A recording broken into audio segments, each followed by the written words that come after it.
In this video, I am going to go through with you guys on how to write an appeal, what to include, the tips and tricks and everything. So just battle up because this is about to be your breakthrough in writing a successful appeal. What's up, you guys? Welcome back to the YouTube channel. My name is Liana Madondo. If you don't know me, thank you for tuning in. Don't forget to like, comment, share, and subscribe to the YouTube channel because the queen is really trying to grow her community. So if you click that subscribe button, it will literally help me out. It will literally warm my heart.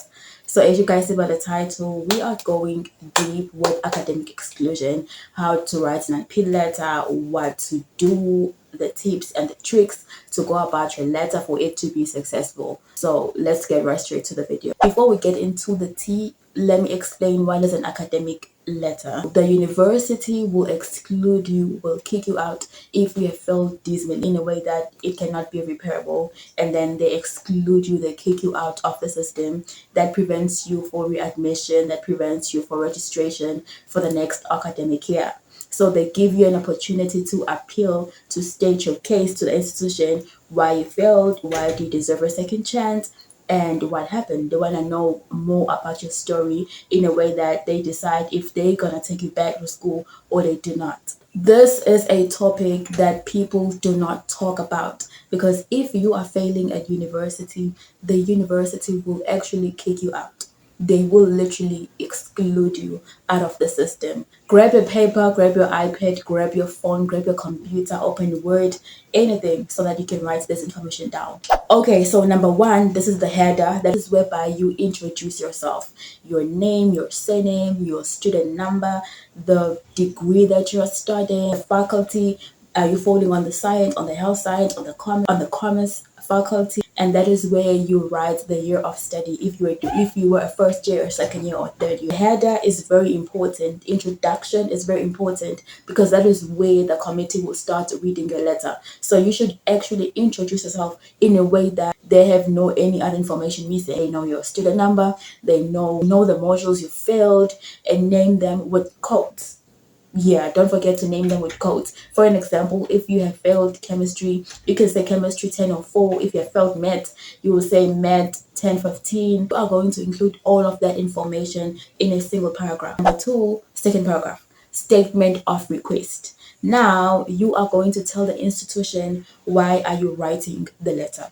Obviously, they know that you are writing this letter to appeal, but they want to hear your voice. They want to hear your thoughts and what you have to say. So in this paragraph, you are going to write your request to the institution. Yeah, you need to make sure that you don't include any excuses, any negativity, any victim mindset. You are supposed to be coming back stronger and more resilient and knowing your story. This is supposed to be your comeback. So in your words should speak for itself. That is whereby you are literally asking the institution, you're asking the committee, people who are going to be reading and reviewing your appeal for the decision to actually look into your appeal with open eyes. Every paragraph is important in its own way, hence you need to focus on each and every paragraph. Each and every sentence will count into your appeal being accepted. So going on number three, explain why you failed. This is going to be on your third paragraph. I have worked with so many students in this category whereby they are so confused of the information they're supposed to put on that paragraph, the reason why you failed. So most of the students are actually so traumatized. Most of the students panic when it comes to this. Okay, so in this paragraph, the institution will require evidence. Evidence can be a death certificate, meaning a family member that is close to you has died. It can be your mother, it can be your brother, it can be your father, your grandmother, anyone who has died. So you will have to submit supporting document, which is a death certificate. Number two, it is crime. If you had faced crime or you had a robbery or something, then you need to submit an affidavit confirming that, and also a case number from the police station, because if you have faced crime, that means you have went to the police station. Number three, it will be a medical record whereby you are supposed to submit a note from the doctor, meaning you have been in and out of the hospitals. It has to be from 3 months to 6 months. Most of the students submit sick notes for 1 day, of which it does not help, and it does not make sense that you are going to submit a sick note for 1 day and you fail for the whole year. There's actually One day out of 10 months of academic year does not make sense. So it's important that you submit medical records. If you have attended clinics or whatever, you need to submit every single thing, including the date. Number four, the institution requires you your sessions with the therapist. If you have went to CCDU, if you have been seeing a psychologist, a therapist, then they will need a letter from your therapist confirming how many sessions you've had and on which dates have you had those sessions. Those are the most full evidence that they consider at university when you have failed, and that is required for you to include in your academic appeal. So most students ask me, if you don't have the full, what do you do? But girl, listen, if you have failed in a way that the institution has kicked you out, there has to be something that made you fail. It may not fall into these categories, but it has to be something. It may be that you had problems with your roommates, it might be family issues, financial difficulties, or heartbreak, or mental health. I don't know. It can be anything. You know what made you fail. You know what made you not to perform your best. When I was appealing at University of Witwatersrand, I had zero. No one died. I did not face crime. Nothing happened. I was just not going to the classes because I hated my degree and I was really battling mental health and family issues. So I was able to submit the screenshots I'd written to my TA telling her that I'm struggling. I can't attend practicals, I can't attend classes because I'm just all over the place. Do not lose hope just because your story does not fall into these four categories. You can still make it with honesty and vulnerability and a good appeal letter. You will be able to write your appeal and it will have high chance to being successful. Let me tell you something. If you are meant to be readmitted back at the institution, you will be readmitted back. There is nothing. I've worked with so many students who have evidence, who have death certificates, who have crime number, who have sessions with therapists, but their appeal was not successful. But I've worked with students as well who had no evidence at all, but with just a good appeal letter, with a good structure and honesty and vulnerability, their appeal was successful. Writing an appeal, submitting an appeal, it is always 50% chance.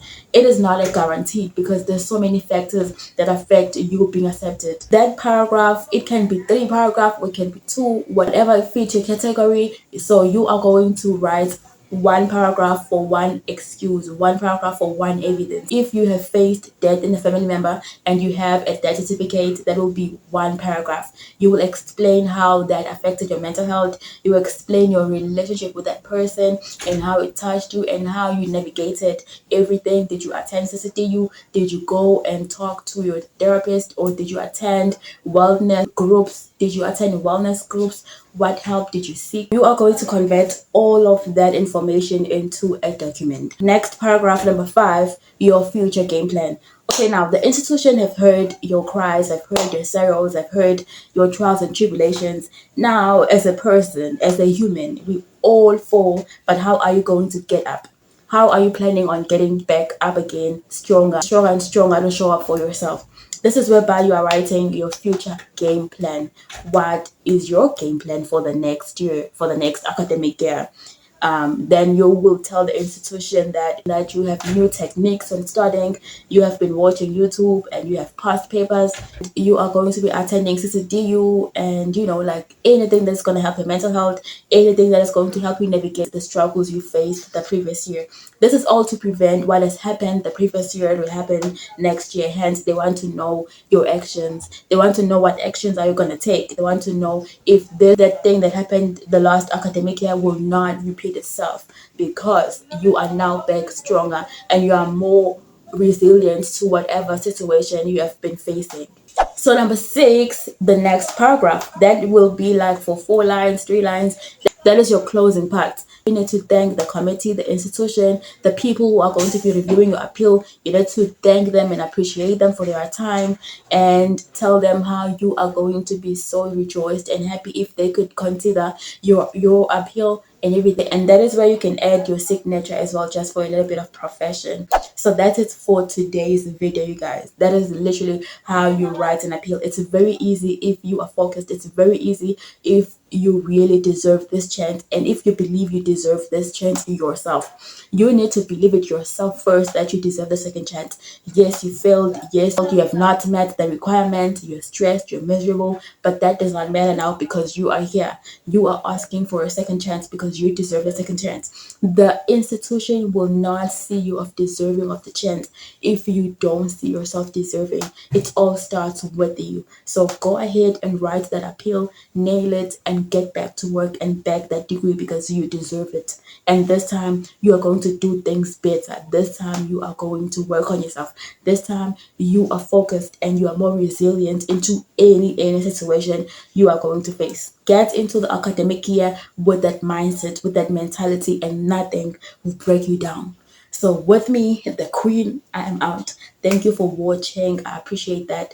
I hope you have subscribed. Okay, I hope that you have liked, comment, shared, and subscribed. Any question you might have, you can put it down below on the comment section.